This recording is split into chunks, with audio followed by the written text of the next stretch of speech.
Hey everyone, I'm Mind, and welcome back to Ninjago Revisited. If you guys are new to the series, this is a weekly series where we go back and look at older seasons of Ninjago, older pieces of Ninjago media, and talk about them with eyes at our age now, because we watched them when we were kids at first, and the show's evolved, we've evolved, so we're looking back at it, just giving our overall thoughts on the seasons as a whole, and discussing them and whatnot. So last week we talked about the pilots, it was also the pilot of this series, and this week we're going to be talking about Season 1, Rise of the Snakes. So, right off the bat, Matthew, what were your overall thoughts on this season? It's really fun. It's honestly like better TV than I thought it would be. I had this exact same opinion. Like I know we said this in the last episode with the pilots is that it was a lot better than I expected it to be looking back, but this genuinely I'm like wow, this is genuinely really really well done. Yeah, it's like a genuinely good show, which is shocking. Yeah, and it's not even that kiddie. Like obviously it's made for kids to watch, but it doesn't go for lowbrow humor a lot of the time. There's a few There's things. kiddie elements, but like overall, it is watchable as an adult. Yeah, no, it's actually really well done, and I was kind of shocked to see. I think, when we finish the series, I want to do a season ranking together because I did a video like that a year ago, and I put season 1 high mid tier because I was like, yeah, it's good, but the other seasons are better. But honestly, I don't think I give it enough credit because I feel like I'm like, oh, I don't want to I don't want nostalgia to hold this over other things, but genuinely, it was really, really well done. No, definitely. Every character gets focused. The bonds between the characters are so well done. I, I almost like I teared up at Zane's True Potential Yeah, episode. yeah, I no, was it's such a good. So we'll go through episode by episode. But I think that might be the best episode of the season. probably, Yeah, yeah. But like, I got chills at all of their True Potential yeah, scenes. no, it's so good. It, how is a Lego TV show emotional? And then the snakes are such fun villains. They're they're really good They villains. are. Like I've not given them enough credit. No, it's Pythor is genuinely just a well-written villain, and the other ones are a perfect mixture of silly and also good Yeah, antagonists. That it just makes her. It's both fun but also really well written, and I really see why I was so obsessed with this when I was younger, and why this is still my thing today. Because it honestly is like revitalizing my love for for Ninjago. sure, no, me too. This I was literally watching this and going wow, I want to get out all my snake minifigures again. I know, and that's how I want to like finish the snake Yeah, collection no, now. it's I did that years ago, but yeah, it's so cool. No, I'm shocked by how good this still is. Yeah, no, it's really impressive.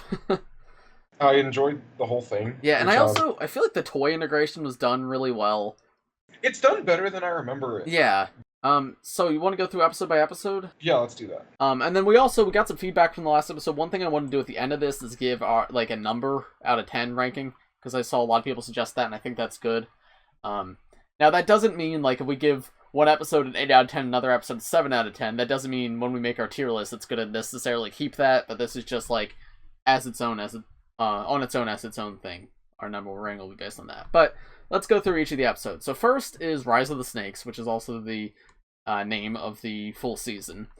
So this was the first episode, season 1. This is where they go, and Lloyd's just trying to terrorize the town, and everyone laughs at him. And then Lloyd just stumbles across the Hypnobri, hypnotizes Slitherer, and then they go back and wreak havoc on the city.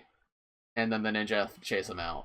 I think this one was a strong start to the series. It's definitely lower stakes than a lot of the other ones, but it was still very fun. The stakes like definitely Yeah. rise as it goes on. I do have to say, the rewatching this, there is a lot of plot convenience that happens. They don't go for the most logical things 99% of the time, but that's okay. I don't really mind that because Yeah. it never takes me out of it. Little things oh, Lloyd just finds the Hypnobride tomb. Oh, the map is just sitting there. It's silly. It could have been done better, but it doesn't take away from anything. It doesn't ruin the experience, and also there's a very high threshold for suspension of disbelief in Lego TV show. Yeah, yeah. Um, I'm not oh, that's unrealistic. I don't care. It's Lego. Yeah, no, I mean, it's fun, and it doesn't it doesn't take me out of anything. It's just yeah. something I noticed watching it with I more grown don't, eyes. I don't hold this to the same standard that I would a live action show or Yeah. like both or like Yeah. actual TV, like actual like adult aimed TV Yeah, shows. no, Because I this agree. show, And then it drives the plot forward, and like the important plot yeah, elements are fine. One thing I find really funny that Ninjago does though is a lot of times like they will foreshadow stuff, but in the beginning of the same episode. Like yes, it's not like they foreshadow episodes. Like sometimes they foreshadow episodes ahead, but a lot of times they're like in this episode, Lloyd's talking about the serpentine at the beginning, and then he stumbles upon the serpentine just randomly. Like, I just find that really goofy. It's not a criticism; it's more just something I enjoy that they do. yeah, no, they're very self-contained episodes. Yeah, yeah. Um, It tackles the whole like idea of the ninja haven't fought in a while, so they got to get back to it thing. Well, um, also, something else I noticed is a few times this season they dub characters wrong. The Cole and Kai get mixed up a lot. I didn't even notice that. Yeah, a few times like Kai's voice comes out of Cole, or Cole's voice comes out of Kai, which is just I just find that pretty funny. But yeah, I think this was a strong start to the series. I didn't realize, just a side note, how long they wore their like pilot costume. First 5 episodes I think they did. I think I think episode 6 or 7 they get the new costumes. Yeah. Yeah. But I was surprised by that. And they continue to wear these. I mean, we'll talk about season 2 next week, but they continue to wear these costumes halfway through season 2 as well. Mm-hmm. Like I know modern seasons they just don't explain the costume changes a lot. No, actually, the most modern seasons they do, but like 4 through 10 really the costumes just sort of appeared. Yeah, no, they've been very good about like the costumes making sense. Yeah. But these are like these early seasons. They always like, they change for a reason, which is cool. Yeah. No, I think it's fine that they don't do it as much nowadays because like I don't need, if every season's only going to be so many episodes, I don't need every season to be like, okay, guys, here's your new outfit. Like, well, here's the thing. They've had essentially, one sec. They've had this line of suits. Yeah. For what, 4 or 5 seasons now? Yeah. It's just they like wear slightly different things, Yeah. usually like Yeah. like different armor or different costumes. No, I'm more referring to like before those suits. Yeah. Like in Sons of Garmadon, they didn't go, all right, guys, you got these new ninja suits now. Like, no, they just had them. But that's okay. That was a reboot, so yeah. I mean, even like Day of the Departed, Possession, they never really explain those outfit changes, but that's fine. episode. What? Episode 2. Episode 2 is Home. So this is another one of my favorite episodes. This is the one where Zane follows the Falcon, and they find Lloyd's tree. I have so many good memories of this episode. Yeah, me too. The monastery burns down. Yeah, I adore this episode. You get to see Lloyd being a little dum-dum. No girls allowed. No girls allowed. I see one girl, I'm gonna lose it. No, if I see one girl in here, I'm gonna go ballistic. Oh, that's... Yeah. And they establish Zane here. It sets up for episode... I also know Zane's kind of the main character this season. Zane and Jay both get a lot of focus, like more so than Kai and Cole do. Also, just a little aside. No, I'll mention this later. Okay. Yeah, I'll remember it. Okay. So. Yeah, I'm just trying to... Yeah, they establish the Falcon here, which is cool. This is where the monastery burns down, which it made me kind of happy to see that, like, 14 seasons later, like, they're back to the monastery again. Yeah. Like, I don't know, it's just really cool to me. It's kind of emotional when it burns down. Yeah, it is, and... Yeah, it's just so cool. And this really showed off the snakes too, like just the visual humor with them just doing random things in the background and whatnot. They're just so much fun.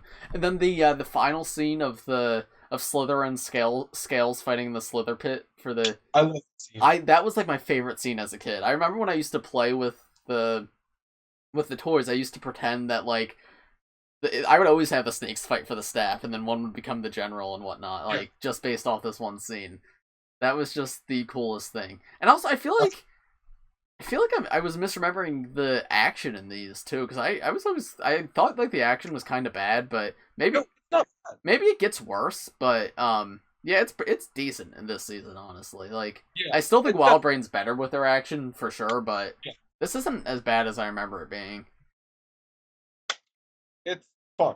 Yeah. Episode 3, Snake Bait. Snake Bit. Episode 3, Snakebit. This introduces the Fang Pyro, who are my favorite tribe. Yeah. Which of the snake tribes is your favorite of the 5? What? Hypnobrai? Yeah. Yeah, the Fang Pyro have always been my favorite, just because I love the idea that they bite things and they turn them into snakes. Though I watching this, I was kind of wondering, what was the point of turning Jay's parents into snakes? I don't know. Like, because it didn't change them. Like, they were still good guys. It didn't change their... I don't know. Like, what was the point? But they... And this is also the episode where they get their golden weapon vehicles. Yes. And it establishes the sacred... No, the sacred flute was a few episodes earlier. I think that's episode 1. Yeah, it is, yeah. But the Fang Pyro just biting things and it turns them into giant snake vehicles is so dumb, but it's just so much fun. I like that the vehicles are alive, too. Yeah. I have every single snake vehicle except for the Wrecking Ball, and it makes me really want to get the Wrecking Ball watching this. Yeah, you should get the Wrecking Ball. Yeah. Technically I have it, but it's in pieces, and I don't know if I have all the parts. Okay. Yeah, and then the golden weapon vehicles, it's such a silly concept. It's incredibly stupid. Like, it's like, these are supposed to be ancient weapons forged by the person who created the slide, and they can all turn into vehicles. So my only thought with that is that it turns into what they want it to turn into. Exactly. That was my thought watching it back too, is that, like, the weapons have the capacity to transform into a vessel, and the transformation is what that character imagined it to be. So Kai's got his cool motorbike, Zane has like a sleek, quick thing, Jay's got a thing that can shoot him in the air, and Cole's got this like large, massive vehicle that's all about damage. Like, yeah. And I think with that context, I don't mind that lore as much. Because I honestly consider that also, like, this makes no sense, but I feel like it feels like they have a lot of control over what the vehicles are. Yeah, no, I feel like, I don't know if that's canon or not, but I think that's at least how I'm going to interpret it, because I feel like that helps it make a little more sense in universe, rather than the first Fujitsu master going, okay, now this sword's going to turn into a motorcycle. Yeah. No, like, I think that is my headcanon also, just like, like, the golden weapon is an extension of the master of the weapon. Yeah. This episode also establishes Jay's parents, who, like, this side characters here, while there's not many in these early seasons, they're really well done too. Like, yes, and I love them, like, embarrassing Jay in front of everybody else. Like, I know. Yeah. Especially Nia, yeah. Alright, episode 4. Never Trust the Snake. What was this one? Oh, this is what establishes Pythor. Yeah, when they go on their playdate, and then Pythor's like, actually, screw you, I'm gonna go do my own thing. Yeah, so actually, no, first this episode opens with the close-up shot of the Falcon going, "Wake up, Zane." Oh, yeah. This is another scene that's, like, very, like, essential to my childhood. Like, yeah. I remember watching this scene over and over, pausing it to try to look at the Green Ninja and being like, who is it? Oh, yeah. Even though literally, like, it has Lloyd's eyes in the scene, like, they didn't make a new Green Ninja model, they put Lloyd's eyes on it, but, like, I remember watching it over and over and be like, oh my god, guys, it's the Green Ninja, no way! And then I'm like, but it's Zane's vision, so Zane's gonna be the Green Ninja, because that was my theory when I was a kid. I honestly don't remember what I thought. Yeah, I don't know if I thought it was gonna be Zane, but I wanted it to be Zane, and then, like, because Wu has that line in episode 2 where Zane's like, will I be the Green Ninja? And Sensei Wu goes, I don't know, we will see. And I was like, yes. And yeah, so then we get the Anaconda established and Pythor introduced, who is such a great character. One of, like, the most underrated Ninjago villains. Yeah, I would love to see him come back in some form, and we'll see more of him when we get to seasons 3 and 4, and I guess Day of the Departed as well. But you see him what? You see him a lot. Yeah, a few times, but after, I mean, Day of the Departed, he doesn't do very much. So after season 4, really, he's mostly gone. But yeah, he's such a cool villain. The fact that he like ate his entire tribe is so like I know. so creepy. Like Yeah. yeah, he's such a good, and I like the way that character is played too. The way the voice actor does him is so good, and the animation with his neck and his mouth and everything. He's got such a feel to him that I just genuinely love so much how that character is done. Yeah, he like he tricks Lloyd into thinking they're friends. He's like, nah, you're kind of a child and you suck. Like, Yeah. also, Lloyd is a little piece of poo, honestly. he is a little. Excuse my language, but he's kind of a piece of crap. I can't believe what that character is nowadays. Like, that is not the same person at all. No, I mean he's also like a child. Then. Yeah. Seeing the character development, like knowing what all like where all these characters are now, as opposed to like this, is cool. Yeah, I know it's super cool for sure. Also, this episode established Darkly's boarding school for bad boys, which is just another thing that's clearly just like a writer's room thing, like just a silly kid show thing, but then they had to do 10 years of the show, and then like this has to be like a part of lore now. Like, why did Misako and Garmadon send him to a boarding school for bad boys? I don't know. Like, what's it's that? Also like very obvious watching this that like they had no idea what was going to happen in the next seasons. Yeah. I think they had some plans for season 2, but yeah, I mean, obviously nothing beyond that. It was supposed to end after season 2. I definitely can tell that they had no intention of bringing Dr. Julian into season 2. Yeah, no, for sure. And I mean, you can even tell with the pilots, they had no intention of making Zane a robot back then. No. They, like, I think they've said in interviews, like, literally, the only reason Zane's a robot is because they had that idea after hearing how Brent Miller played him. What? They've said, I think Tommy Andreasen has said in an interview, or maybe it was the Hagemans, said that the only reason Zane became a robot is because after Brent Miller voice acted the pilots, they came up with that idea based on the way Brent Miller played him. Huh. Like, he wasn't written as a robot in the pilots, but based on Brent Miller's voice and just the incantation of his voice, that's what he became.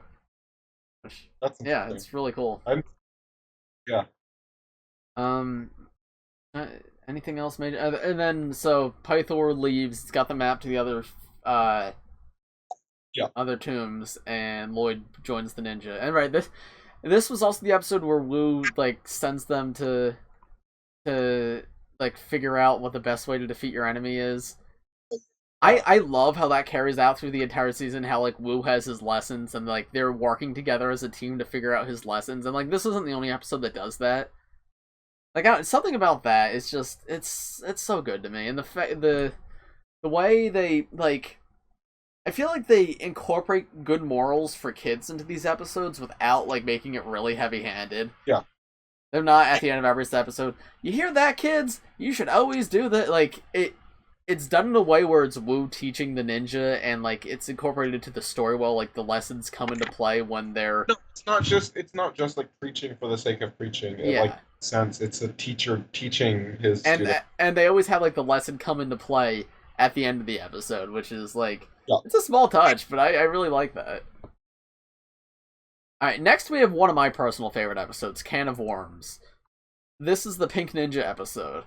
Yes, this one's really good. But even outside of the whole Pink Ninja bit, this episode is one of my favorites. It was as a kid, just because I love just everything that happens.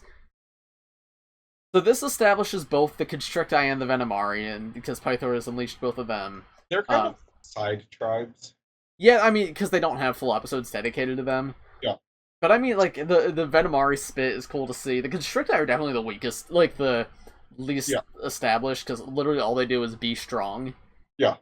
And dig, I guess. They can dig. That's their thing. Well, I guess, no, this opens on the whole, like, destructive power of rumors thing, where Lloyd goes around and tells everybody, hey, other person did this thing. Yep. Actually, me. Yep. But then actually, it was Wu's idea, but actually it was Lloyd's idea to make it Wu's idea. Yeah. A little trickster, that little guy.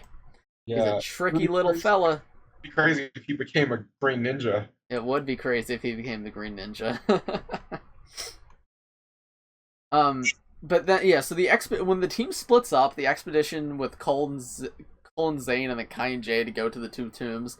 Yeah. I always love those scenes as a kid, just seeing the team split up and just seeing like two characters interact instead of all four. Am I wrong, or is this the first Samurai X episode? This is the first Samurai X episode. Yes. That happens towards the end. But yeah, so Cole and Zane. Yeah. That's right. Yeah, because this episode's like in two parts. Like there's the tomb raiding, and then there's the going to Ninjago City to like ruin the meeting with the destructive power of rumors. That's fantastic.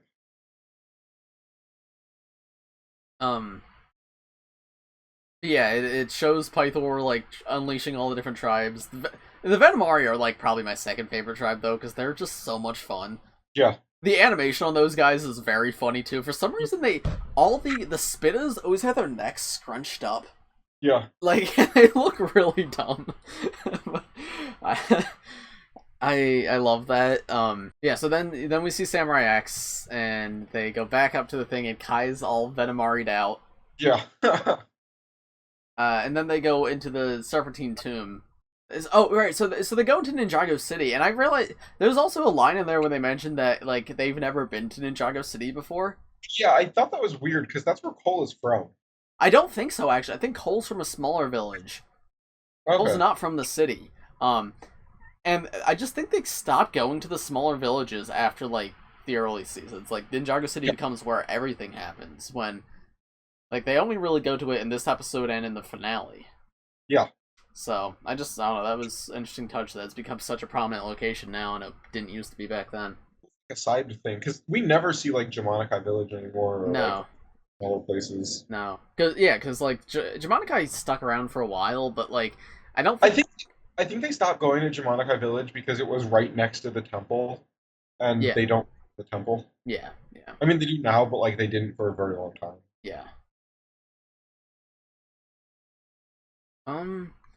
Yeah, then Zane. So this is another Zane episode, and Zane in his pink suit blends in with a Guitar Hero poster. Yes. And then he ices them out of there, and that scene where he like creates the ice tunnel and they all hop on his vehicle and speed away. That's great. And then Pythor says to Scales, "Get your hands off me!" There's so many. I need to like honestly write down all the one-liners in this show. There's so many good one-liners. I think it's episode 2. Cole says "Holy cannoli." Yes. Yeah. I love that line.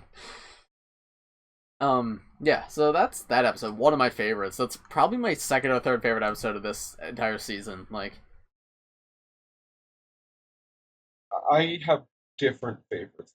okay, it's just to me, it's just a really fun mixture of action and lore. Like, sets up snakes. It shows the characters in unique situations. You got cool Zane moments.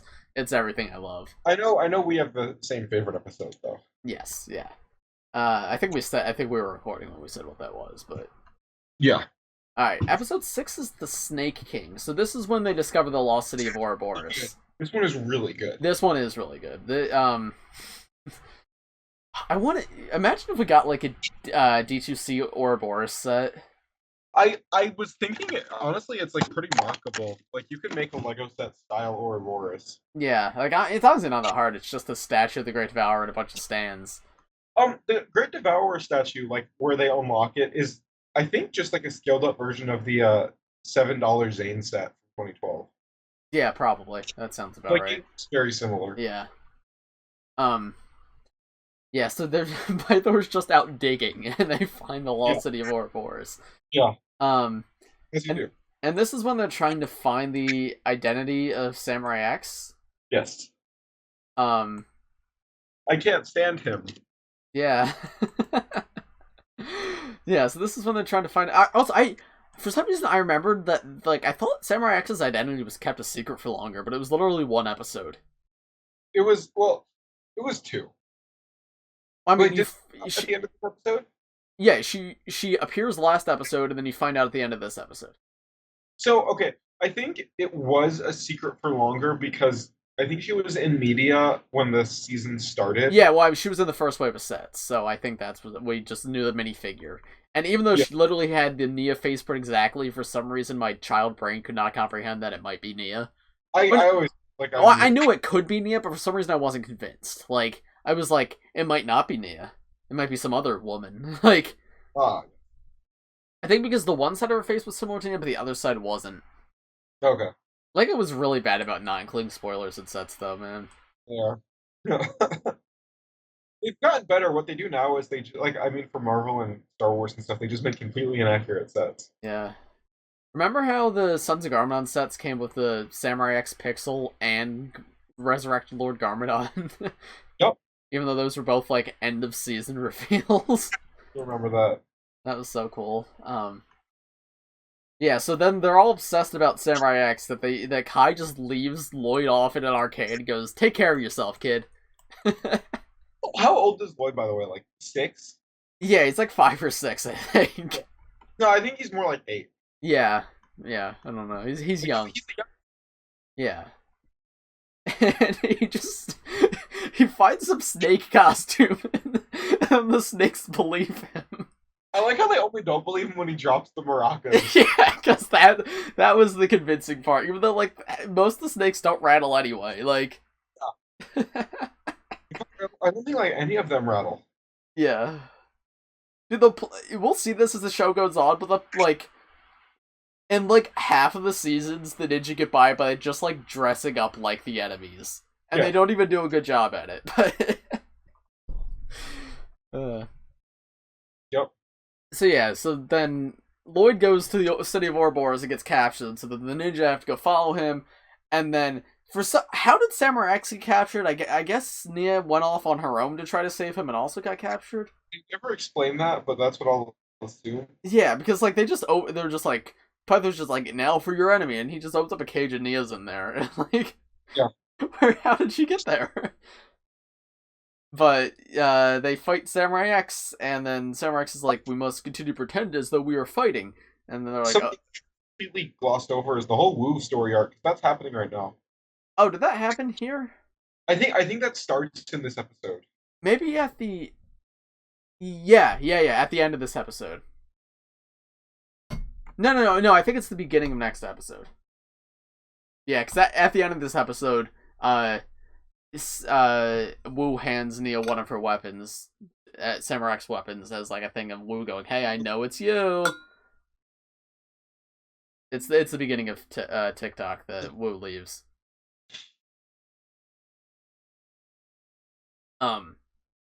But yeah, so then they get out of there, and then Nia and Kai land in the desert, and Kai discovers it's Nia, and he goes, "No way, a girl?" Yeah. Something else. This season is kind of divided into like 3 or 4 story arcs. Yeah, no, it's for sure, because there's the introducing the 5 tribes. This episode's kind of out of place. Like, this isn't really anything, but then it gets into the True Potential arc, and then it gets into the Great Devourer arc. Then the True Potential coincides with the Fang Blades. Yes. Yeah, but I agree. This episode's really good. Ouroboros is awesome. I love Ouroboros. Would love to get like a D2C Ouroboros. I know that will never happen, but also, that would be... another thing we glossed over was Pythor, like, teaming up with Scales to like trick the other tribes into joining him. That was cool. I liked that. And that Slither Pit is really fun to watch. Yeah, no, it is. It's super cool. Yeah, this was a really good episode too. I honestly think for a kids show, they do really good world building. For sure, yeah. Well, I think this is why it connected with so many kids. I see it so much, like fun and relatable characters, right? And great world building, interesting story, and it's also it keeps your attention without having to like flash things on your face every 2 seconds, like. So many. It's not Teen Titans Go where the characters gotta shove their butt in front of the camera to. Is that a thing? Yes, it's all butt jokes. Not that there isn't any quality there, but a lot of it is butt jokes from what I've seen. Yeah. But like, I feel like there is some childish humor in here, but the childish humor comes from the characters themselves being childish characters, not because the writers want to make them do childish things. Like. Nothing seems out of character from them. Like, I believe that Jay in universe is gonna laugh when the word butt echoes down the Yeah. cavern, right? I mean, Matthew would probably laugh. Brix my mind would probably laugh at that. Yeah. Anyway, moving next to episode 7, TikTok. This is the best episode of the season. It's honestly something else. When we finish the series, we should like do our top like 5 or top 10 episodes. Yeah, I think that could be good. Tender for like top 3. Yeah. But yeah, this is the best episode of the season. It was my favorite episode as a kid because Zane was my favorite ninja, but it's just also looking back now that I appreciate the other characters a little bit more, I still think it's the best written one because it's got such an emotional aspect to it and it's all done so well. Yeah. The opening scene of this is so good too when it just opens on like the clock gears turning and then it's like pans down to Zane underwater and Kai goes, "Whoa, he's inhuman." Yeah. No, this episode is really good. Something else, Jay is my favorite ninja and will always be my favorite ninja because that's what it was as a kid. But like watching the show as an adult, Cole is my favorite character. Yeah. Cole's really good in the early seasons. He's like the most level-headed one. Like he is the character I relate to the most and like by far my favorite character. And it's like if I wasn't so connected to Jay, I'd say he is my favorite ninja, but like Jay's just my guy. Yeah. But yeah. Like Cole is my favorite character. Yeah. No. I totally get that. Yeah, so this is when Wu says see you later and he goes off to the Realm of Madness, which is our first look at one of the other 16 realms, and it's also our first introduction to Mistake, who's just like random one-off character this season, but she becomes like major lore element in season 9, which is just really cool. No, it is really cool. This is our first Ninjago introduction to non-Lego like CG characters. What do you mean with the tree horns? No, well, okay, the tree horns and in the what dimension is Garmadon and Wu in? Oh right, I forgot about that part. Different creatures. They fight like mud creatures. I think that actually might be next episode. I think this episode Wu literally just walks in and then Garmadon goes, "Hello, brother." Okay. But yeah, we'll get to that next episode. The tree horns are honestly some of the least terrifying. They're scary, but they're like not terrifying because of their. They're CG. Scary in the way they're intended to be. Yeah, Wildbrain does not know how to make CG animals or creatures or whatnot. No, or Will Film does not know how to. Did you notice the bird in later episodes? The fat bird. No. There's a really terrible looking bird. It's just like an oval with a face on it, and it's just got wings on the side and really long legs. I feel like I remember that. Yeah, it's really bad, and it popped up a few times this season. I was like, oh my goodness, what is this? A lot of the animals feel like something you'd see at like a bad art show in New York City, and you're like, wow, that's something. Wait till we get to Dareth's dog in season 6. I don't even remember that. It tap dances, Matthew.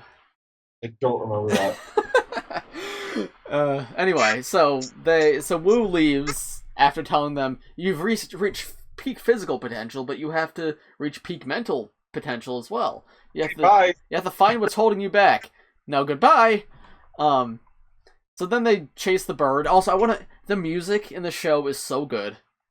Yes. Like the score is like the Falcon. Like every time a theme popped up, I knew exactly what it was. Like it's all so iconic. Like the skeleton theme pops up when the skeletons appear. I love the skeleton scenes in this season. By the way, they're so good. Yeah, I miss Crunch and Knuckle. I miss them so much. I'd love for them to show up again sometimes. Yeah, me too. But anyway, so they all sprint down to the birch forest from Minecraft. Also, I love this environment. Yeah, so much. It's so pretty. They should really like visit it again. I know. I like how much this explores just like Ninjago main. Like yeah. So the best way I could describe Ninjago as like if it was a video game, seasons like 1 until what's the Chen season 4? Yeah. Seasons 1 through 3 are like mainline, like this is the original release, and then seasons 4 on are like expansion pass seasons. So I feel like 3 is in a weird place where it's not, because it's not part of the original run, but I feel like it's closer to the original run than it is to 4 through 7. Yeah, I agree. So, but like it feels like the rest of the stuff, like after season 3 though, it feels very much like expansion pass content. Like they go to the islands, and right, then there's islands, they go to other realms, they go, a genie pops up, and they go to islands in that season 2. I guess 7 is a little more grounded. What's 7? Time Twins, you haven't seen that one yet. 8's pretty grounded too. 9 less so. No, but a lot of it just goes like, this is main Ninjago and everything else is like expansion past DLC content. Yeah, I can see that. Because like this feels like they're really exploring and setting up Ninjago, like the continent. Yeah, and it just creates such a diverse world, which is so cool. Yeah. But yeah, anyway, we're getting off track. So they like, as someone who reads a lot of books, like Ninjago is legit epic fantasy. Mm-hmm. Like it falls under the category of epic fantasy. Yeah. Even more so with more recent seasons, like yeah, no, like Ninjago is literally epic fantasy. Like, yeah. If this was books, like it would be. Dude, I would actually really love that. Well, there are books coming out. They're like what? Aren't they like kid books? I mean, I'm sure they're intended for younger audiences, but like, I don't think they're like baby books. They're prequels about Wu and Garmadon going on adventures. Oh. I might read them at some point, just out of curiosity. Yeah.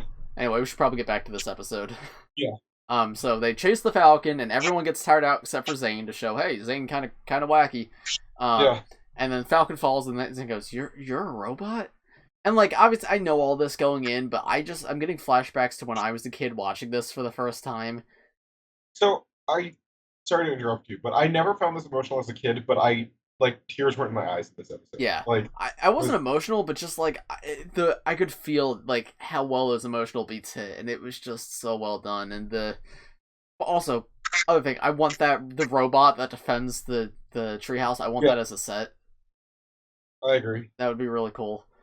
But yeah, when Zane goes down, he finds the Falcon's thing, he fixes him, and then he finds his own blueprints underneath. Yep. And he's just like so shocked. And then the memory switch scene when he flips it and that music plays, and you get a flashback to Dr. Julian making him, and God, it's so good. So good.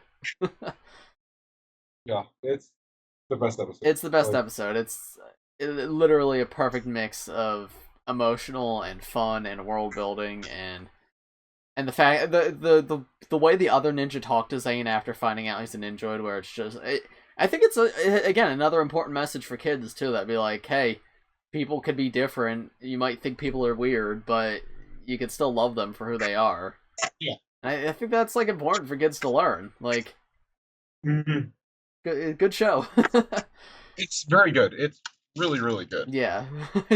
Someone should do a compilation every time we say the word good in this video, but that would be painful to watch. Well done. Incredibly adequate.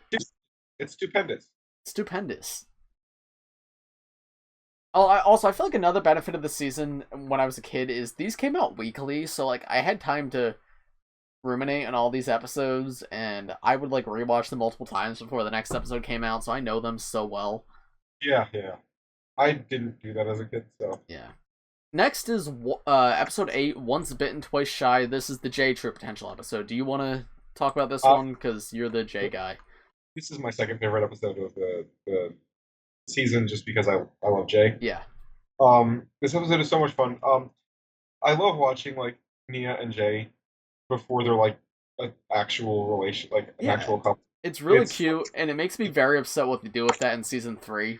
I completely agree. It honestly, that makes no sense. Yeah, we'll talk about that when we get to that season, but yeah, like just looking at this now, it makes me very upset about that. Yeah, because it was totally uncalled for. Yeah.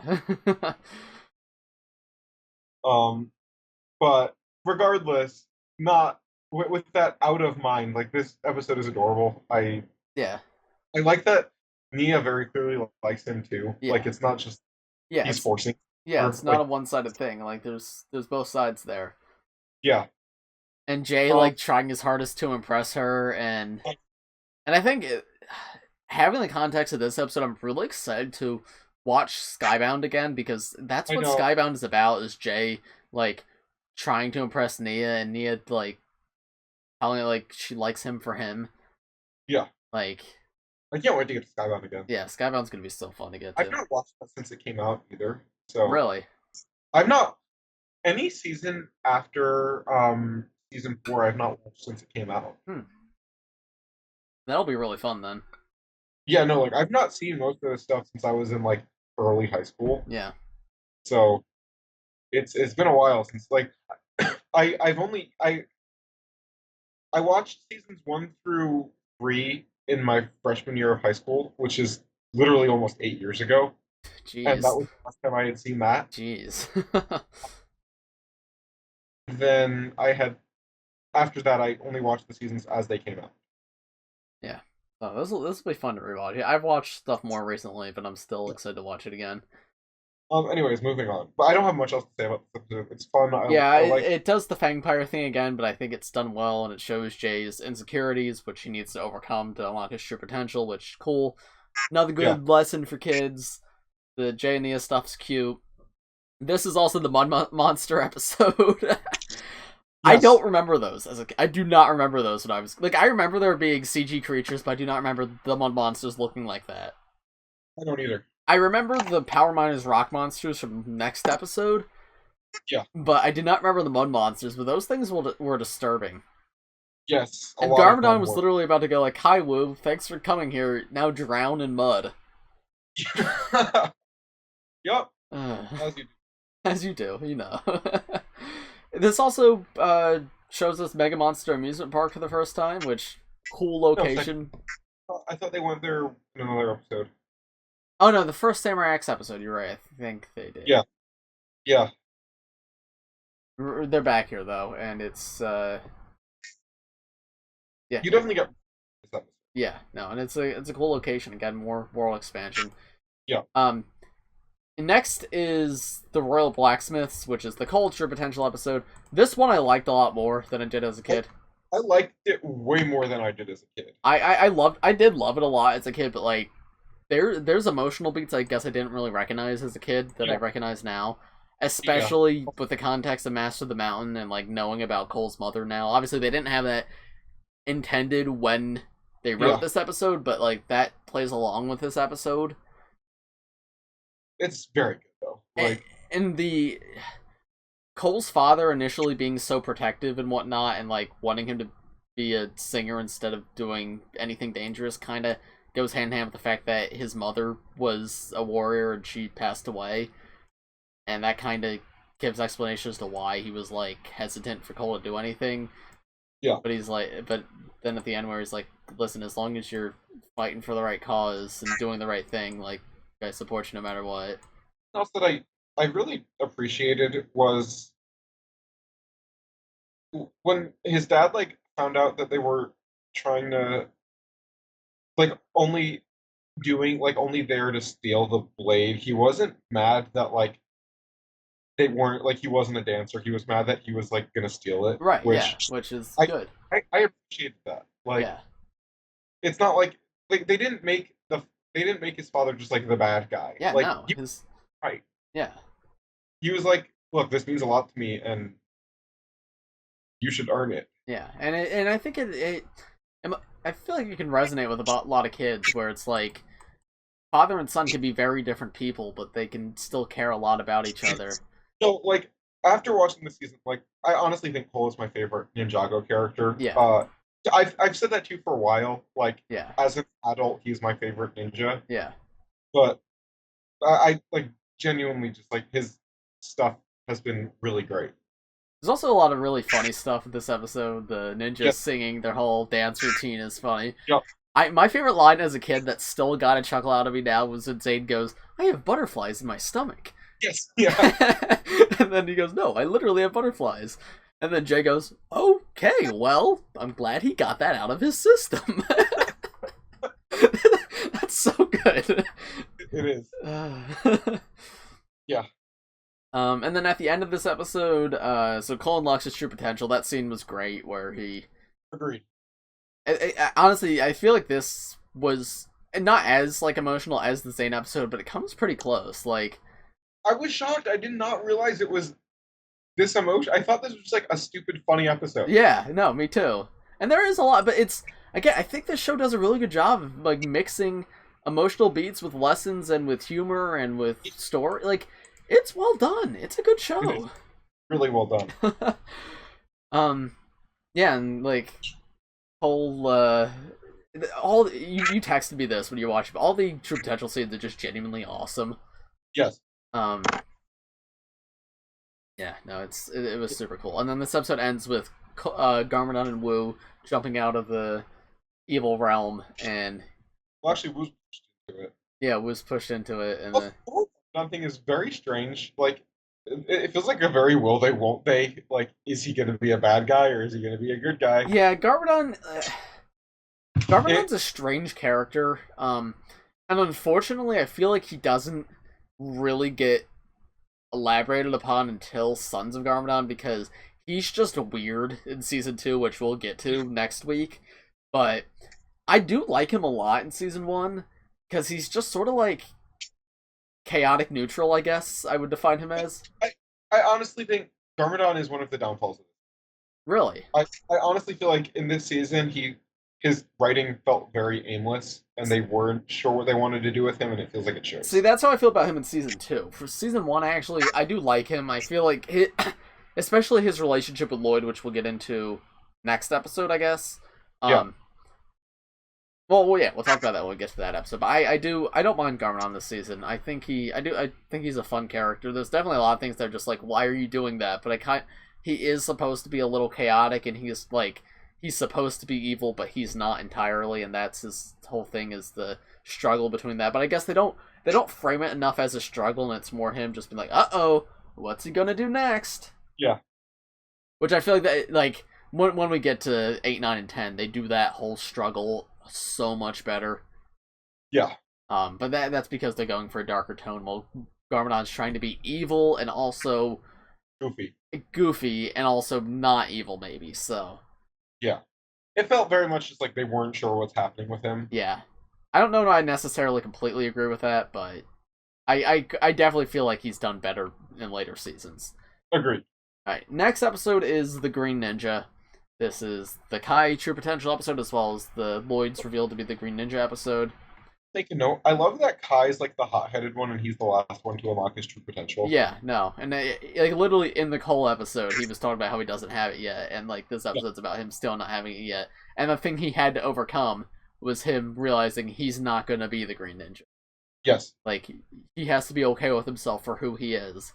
Yeah, he doesn't have to be the strongest and the best. He just has to do what's right, and I think that's important character development for him. It fits his character, like that matches the character from the pilots that we saw. No, he's honestly like the most unchanged for this season. I definitely feel like he's also like the most sideline character this season, which I didn't remember as a kid, but the other three get way more focused than Kai does. I guess he gets some. Like, he was kind of the focus of the first Samurai X episode, and obviously this episode.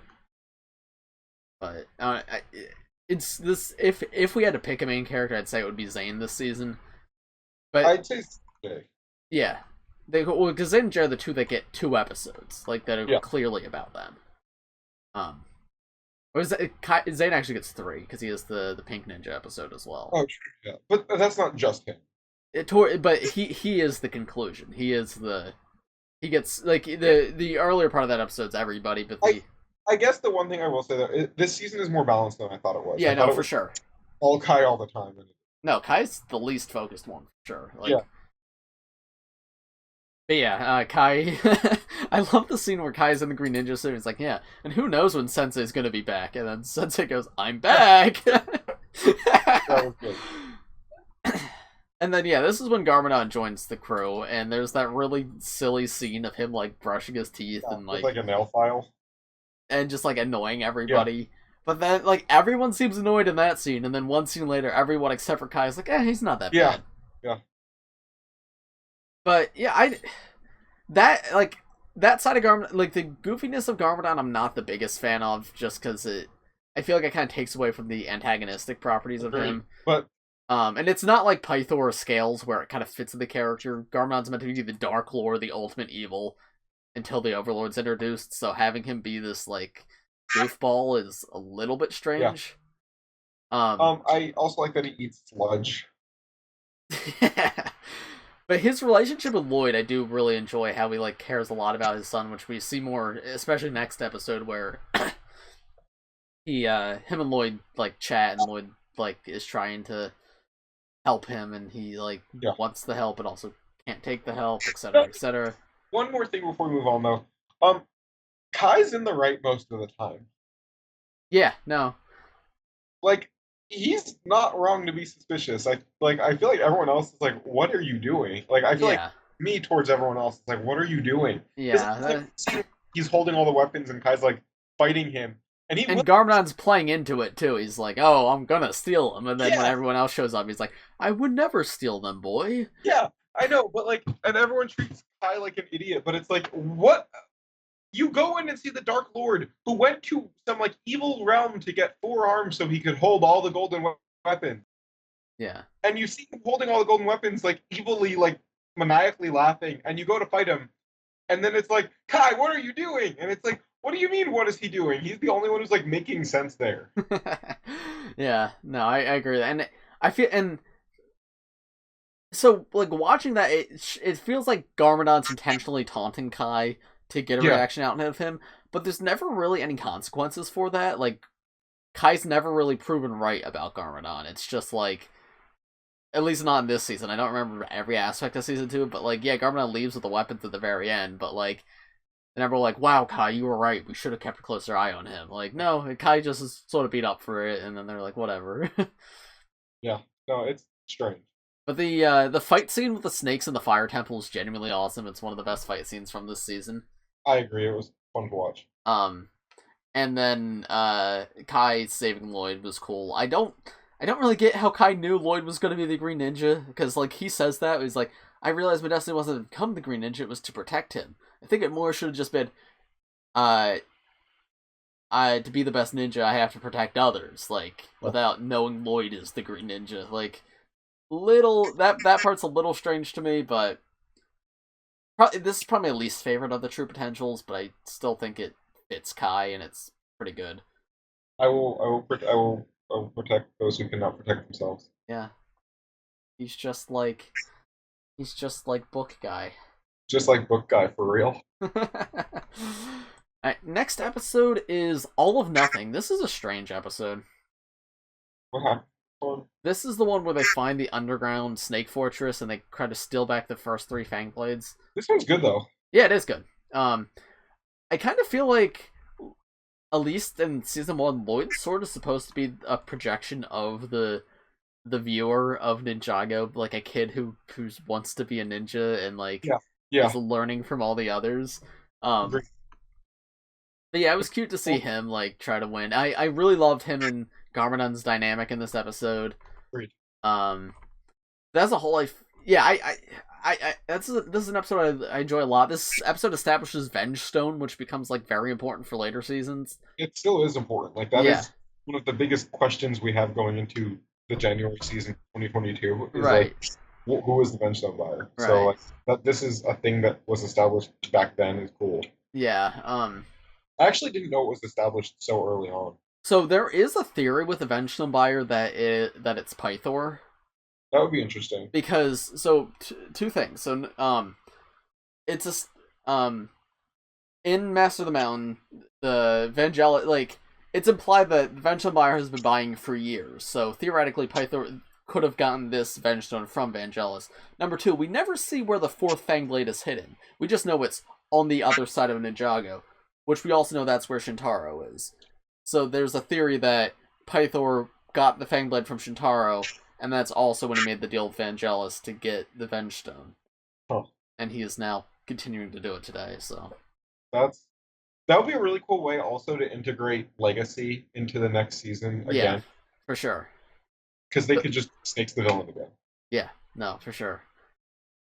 Although, do we know what the villain is? Like, No, we don't. okay, that's not. There are no rumors yet. No, not that Okay. I know of. Right, and then yeah, so not too much happens in this episode. They're just trapped, and then Lloyd's Garmadon comes in with the skeletons to fight the snakes, which that was an Yes. awesome scene. Well, that scene. But yeah, I feel like this is one of the weaker episodes of the season, but still pretty good. It was very much like a build-up episode. Yeah. Like, this is getting to the end. Next, we have the Rise of the Great Devourer, which is the penultimate episode. Yep. I love how Torchfire Mountain is literally just a volcano on a flat plain, and there's nothing else around it. Good geography. Yeah. Like, they had all these elaborate set pieces. They made a whole, like, snow world for Zane's home. And they're just like, yeah, put a volcano in the middle of just, like, a desert plain. Like... Yeah, because that's how geography works. Yep. Yeah, this one, For anyone who doesn't know, volcanoes can only form in mountain ranges. Yeah. This one, Pythor steals back the Fang Blades, and they go on the Snake Bus. The whole Snake Bus fight scene's great. This episode in the beginning did bug me a little bit. Why? Because, like, why'd they have to make it a big deal to throw them in? Why didn't they just throw them in as the ship was going over? Yeah, like, I know. It's... to, like, just knock them in. That's what I mean by, like, this season has a lot of plot convenience.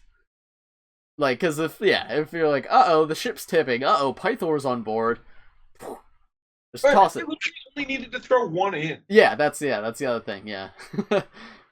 But, like, I get, they gotta press the plot forward, it's for kids, it's not supposed to be that intense, but yeah, I had that same exact thought. Like, you literally only need to get 1 of 4 in, how did you not... Let Wu die, because this is significantly more dangerous, and he's already talking about how he's gonna die. Yeah. But you literally only need to get 1. Why did they push Pythor over? Yeah. Yeah, I had that thought too, but it's plot convenience. It's no sillier than Lloyd just being angry and just finding the ancient Hypnobite tribe that nobody has ever found before, so... Yeah. Which also happened to be literally right next to the temple of, like, the monastery and Jamaica village. Yeah. But yeah, the train fight scene is so much fun. Yeah, the train fight scene is great. I like when Cole spawns his car in the middle of the train car. Yes. And then just shoots the missile. I honestly thought this episode was in season 2, though. Well, there's a... So, the reason why you're confusing it is there's a episode where the snakes are on a... There's the snake train, which is the set that was based on this episode, actually appears in season 2. Because the snake train set is based off this episode, but in the show it's a bus, not a train. Yeah. But there is a snake train in season 2, which is a similar scene. Okay, I thought there was, like, another scene like this. And I don't even know if they turned the train into a snake, but I know there was snakes on a train in season 2. Where they kidnap the ninja and whatnot. Yeah, I thought so. Yeah. In season 3, there are snakes on a plane, right? There's snakes on a spaceship. Or no. No, there's a movie called Snakes on a Plane. Yeah, I know, I'm just... There's just a lot of snakes in Ninjago. Yeah. Yeah. Yeah, and then the final scene of Wu holding Pythor in place as the Devourer eats them both. It's fantastic. That's so cool. The way the Devourer comes out of the ground and it's just like snaking up and it's like infinitely long. Yeah. And then Ninja just watching it all. That is so cool. That's so well done. So, question. Yeah. How come the Great Devourer doesn't infinitely eat itself to infinitely grow? I don't know. I don't feel like that would work. Okay. Alright, and then we have the final episode, the finale, Day of the Great Devourer. It was pretty good. Okay, thank you guys so much for watching. No, so this episode, this was good. I like seeing in the beginning of this episode, the Great Devourer chases them down and seeing the ninja get beaten down and like... Agreed. Just like... I can't find the word for it, but just like... disenchanted, like feeling like they can't do anything, they've lost the battle, and then Ninja never quit, right? And they turn around and save the day. Like, obliterated by the snake. What'd you say? Brownie gets like obliterated by the snake. I miss like so many flashbacks about childhood, just like that scene of the the Devourer picking up the bounty and like tosses it in the air and then just takes one bite and crushes it in two. Yep. So cool. The animation's really good. Like, there's a few shots from this season where I'm like, wow, that's genuinely beautiful. But the snake goes to Ninjago City. It does some. Well, actually, we're missing one part where they go to the junkyard. Right. Yeah, they build the ultrasonic grader. Yeah, which this makes me so sad about the Legacy set. I know. It made me want the Legacy set, and then I'm like, wait, no, I don't.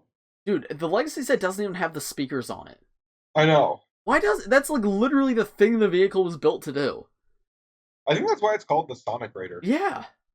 And that's why the remake was called the Ultra Stealth Raider, because it didn't have the sonic function on it. Yeah.